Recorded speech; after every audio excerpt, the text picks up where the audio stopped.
స్వతంత్ర భారతంలో ఒకే ఒలింపిక్స్ లో 2 పతకాలు సాధించిన తొలి అథ్లెట్ గా రికార్డు సృష్టించిన మను బాకర్ తాజాగా ఓ ఆసక్తికర విషయాన్ని వెల్లడించింది. దానిపై స్టార్ షట్లర్ పివి సింధు స్పందించడం విశేషం.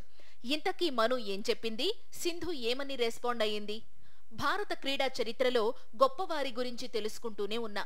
ఇప్పుడున్న తరంలో పివి సింధు, నీరజ్ చోప్రా బాగా తెలుసన్న మను వారి శ్రమను అభినందించలేకుండా ఉండలేమని అంది.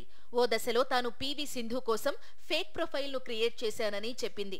కొందరు అనుచిత వ్యాఖ్యలు చేస్తుండటంతో వారి నుంచి సింధును డిఫెండ్ చేయడానికి ఇలా చేశానని, కౌంటర్ ఇవ్వడానికి ఫేక్ అకౌంట్ తో అడ్డుకునేందుకు ప్రయత్నించానని మను వెల్లడించింది.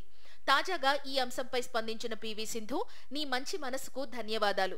2 ఒలింపిక్ పతకాల క్లబ్ లోకి మను బాకర్ కు స్వాగతం.